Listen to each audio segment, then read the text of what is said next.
So 510, and to be honest with you, the ZT510, we put most of our R&D dollars in this model, and the 510 is, we updated it. So it's not like a complete refresh, it's really an update. So physically, if you've seen a 105 SL Plus, it still looks a lot similar to this. We changed the outside color of the printer, but physically it looks pretty much the same. The things we did change, the biggest thing was Link OS. So all those things we talked about earlier about Link OS, the ZT510 can support all those as well.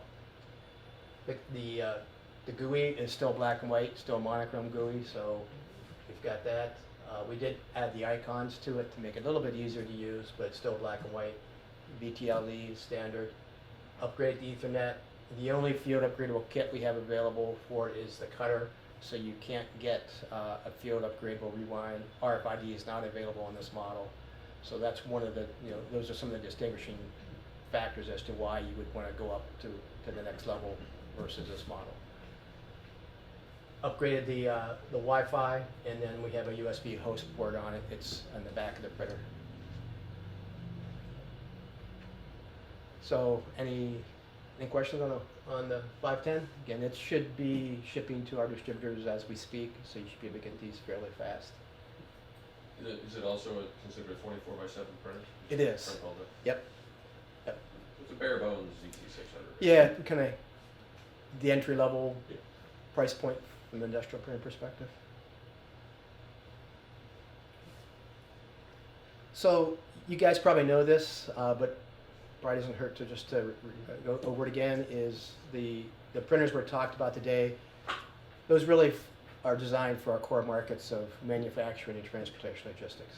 So you think about electronics manufacturing assembly, especially with those very small labels that we can print, all the other manufacturers, pharmaceutical and so forth, and then T&L, where they would use it primarily in the warehouse and distribution centers.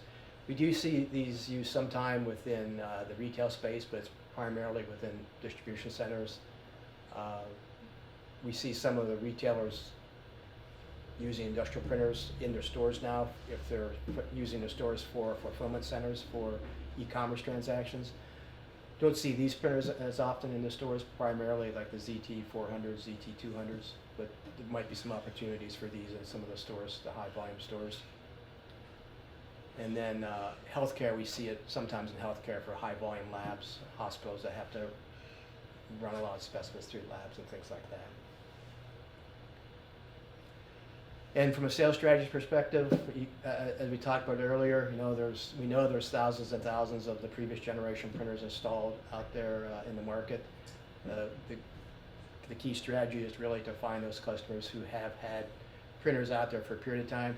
We know if they just bought an XI 4 years ago, 5 years ago, it's probably unlikely they're going to upgrade to this latest model. Or last year, right? But it's customers who have something out there for a longer period of time, or if there's some features like Link OS, maybe they're not, they don't like the way the old generation of XIs are managed. We have NetBridge, that's a management tool. Maybe they want to move to some of these newer management tools. That might be a reason for them to upgrade. We've had some customers, they've upgraded their wireless network and they want to use AC across all their devices. They're upgrading because of AC.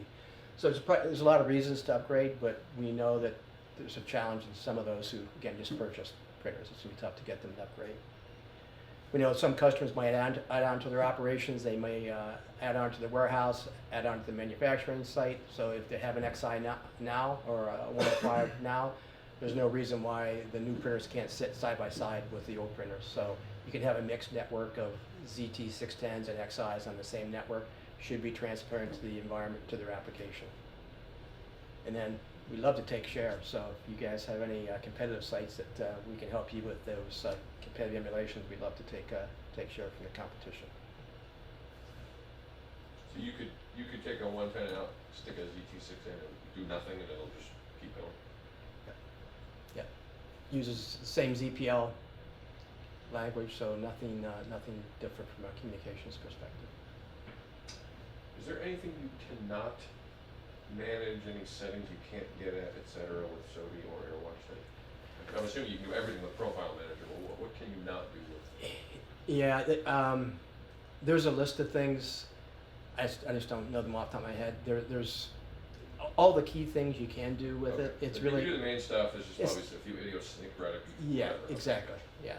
You can obviously get the status information about the printer being up and down, up or down, or whether it's connected, those kind of things. But if you start digging deeper into like darkness settings, you probably can't manage darkness settings from SODI or what, because that's so unique to printers that they probably haven't implemented that. I have a question on the 600 DPI unit. Yep. Because it's made to print rid of those really small labels, is the sensor different? Same sensor, Really? yeah, same sensor.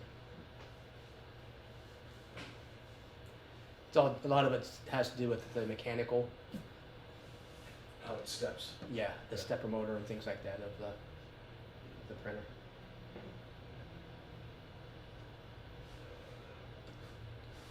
Seems to use different belts, didn't they? Yeah. Is that still I'm sorry. like that with different belt sizes for the 600, or is it all kind of standard now? I believe they are different belt sizes for the 600. Yeah.